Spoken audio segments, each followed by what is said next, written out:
Hello and welcome to Pickleball Therapy, the podcast dedicated to your pickleball improvement. Hope you're having a great week. I just finished a small bowl of black cherry ice cream. I gotta tell you, that's some good stuff. So it's a good week for me so far, and a nice afternoon/evening having my my black cherry ice cream before recording the podcast. Anyways, this week we're going to be talking about the three pillars of pickleball. And what I'm going to do this week is I had an opportunity this morning to play some pickleball with one of the legends of the sport. I'll tell you about it in the podcast. And what I came away from it with was thinking about it on the three pillars and comparing his game and my game, and in our current state of affairs, and if you will, as how we play the game. I think you're going to find it interesting. And what I'm hoping to do is tie that in a way that will help you with your game as you try and work on your improvement. And then in the riff, I'm going to give you a specific challenge for you to work on. So let's jump into the podcast.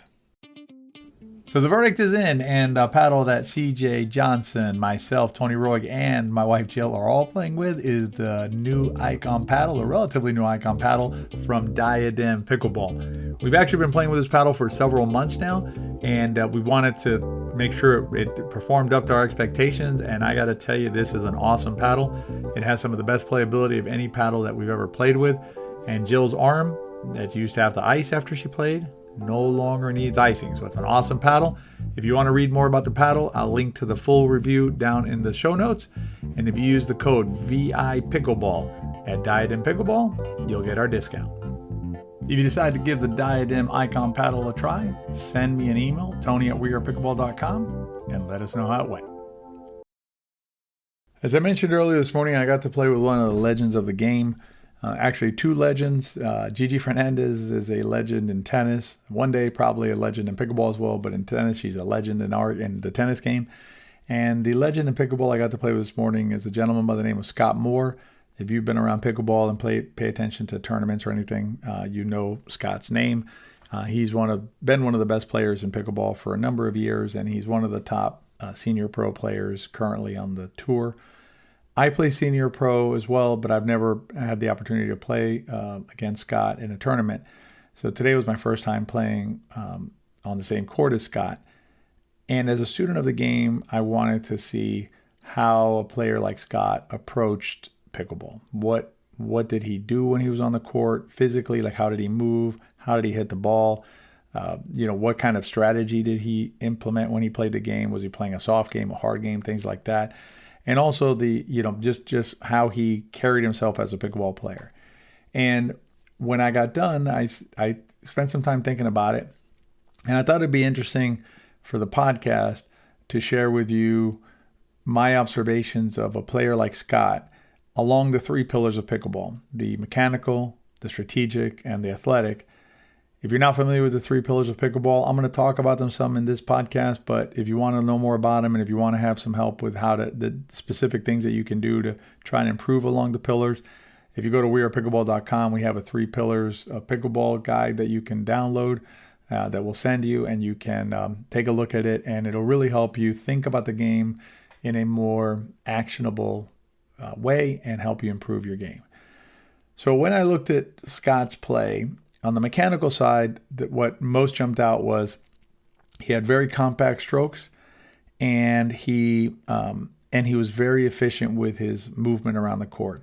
So if you looked at how he came at the ball, how he hit the ball, everything was very compact out in front, paddle ready all the time, and so hardly ever made a mistake. I played 3 games with him. 2 of them were to 15 because we were practicing those. And then 1 game went to 13. The 11 went to 13. So we played a lot of rallies. I don't know that he missed more than 2/3 shots the whole time. So very consistent, very repeatable stroke mechanic that he has. And so when you play a player like that who can just hit the ball over and over again, that's something that's very daunting to play against, or someone who's very daunting to play against, because that kind of player doesn't make a lot of mistakes.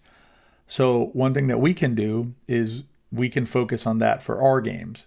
When we're focusing on the mechanical pillar, what we're trying to do is we're trying to have a stroke mechanic that allows us to repeatedly hit the ball over the net into the court in a way that we want it to be, right? Not a pop-up and things like that, but basically to accomplish the objective that we're trying to accomplish with our ball, with the shot.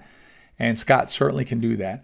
And that is something that as a pickleball player, whether you're a 2.5, a 3.5, or any level, you can also work on that. So you can, if you're hitting right now at a 55% rate, get it to a 60% rate, and so on and so forth until you get to the same point as Scott. Scott is a fantastic player. He hits some really nice shots, and he has a few shots that maybe you say, well, okay, that shot really may not be available to a player who's a 3.5 or a 4.0. Mechanically, it's just a difficult shot to execute. But I will tell you that the vast majority of the shots that Scott hit today are shots that are mechanically available to any player out there.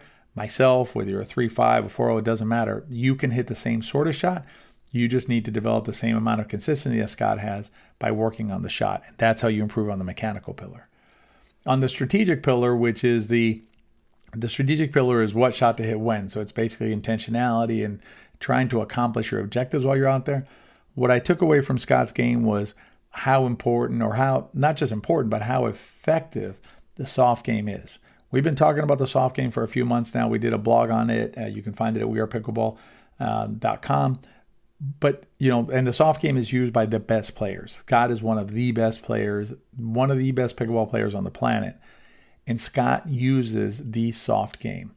I saw him drive from the baseline 1 or maybe 2 shots today, and that's it. And if you watch Scott's tournament footage on YouTube, any tournament he's played, what you're going to see is him employing a soft game strategy, and that is what he uses to win at the highest levels. What's beautiful about the soft game is a strategy that is available to all players. Just like I said with the mechanical pillar, the approach that Scott brings to the game or uses in the game is not an approach that you need to have played college tennis, or you need, some sort of a Olympic gymnastic background or something to be able to do.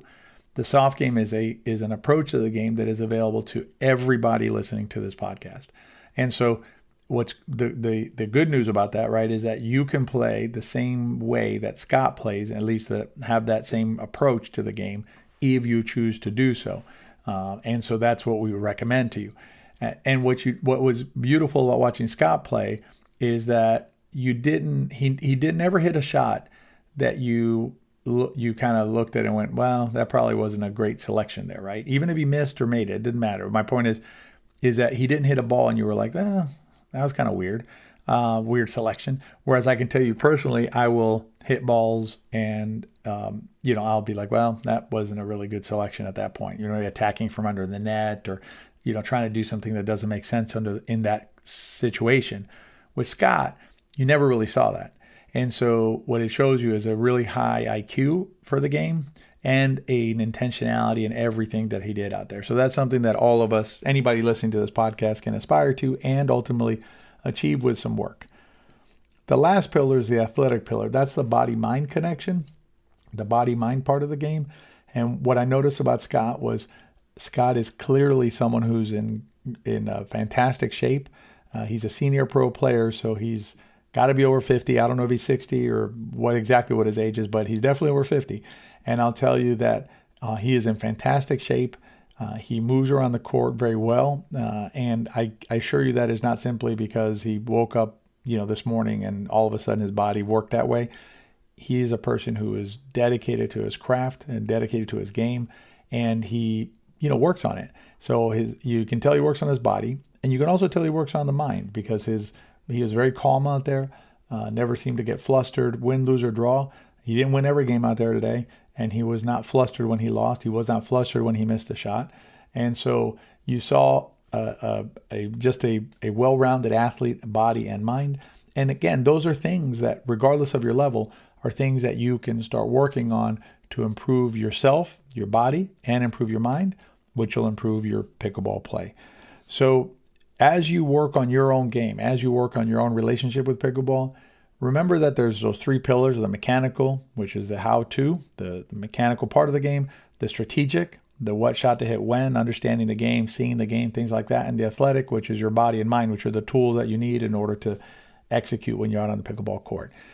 So hopefully that'll help you out as you're continuing on your path to improvement. And always remember that if we can do anything to help you at We Are Pickleball, please join us, and we'll do our best to get you where you want to be as a pickleball player. If you want to hear my challenge to you, I'm going to give you a specific challenge on one of the pillars. Stay tuned for the riff. If you want to have the most fun you've ever had on the pickleball court while at the same time learning the skills and strategies that you need to play your best pickleball, check out our We Are Pickleball camps. You can find out more at wearepickleball.com/camps. I'll link to it below in the show notes. When you're ready to treat yourself to the best and most immersive pickleball camp available anywhere, join us at a We Are Pickleball camp. You'll find our 2022 schedule in the link below. This much fun should be illegal. I thought we could use a riff this week to put out a challenge that ties into the three pillars we've been talking about, the mechanical, strategic, and athletic. So let's give you a challenge that has to do with your body. Let's start off with a low bar here. What we're going to do is over the next 7 days, the challenge is for you each day to do one activity that is tied to your balance. And I'm going to give you an easy one. The easy one is what you're going to do is stand near a countertop, like at your kitchen or your bathroom or something at first, just to make sure you can do this. And then you can work away from here. And all you're going to do is you're going to put your hands on the countertop just to balance yourself. Then you're going to lift one leg off the floor and hold the other, ground one foot into the floor, and then lift your other leg off the ground, right? So you're basically standing on one leg is what you're doing. Then what you're going to do is if you can, let go of the counter, right? Or maybe hold on with one finger, things like that. Eventually, you want to be able to do that on both of your legs to just hold your balance. Once you've mastered that, you can start moving the leg that's lifted around. So you basically, the foot that's off the ground, you move it to the front, to the side, to the back, behind the other leg, things like that, to challenge yourself. If that becomes too easy, try it with your eyes closed. What's amazing about balance is that not only is it necessary for your regular life, it's great to have better balance.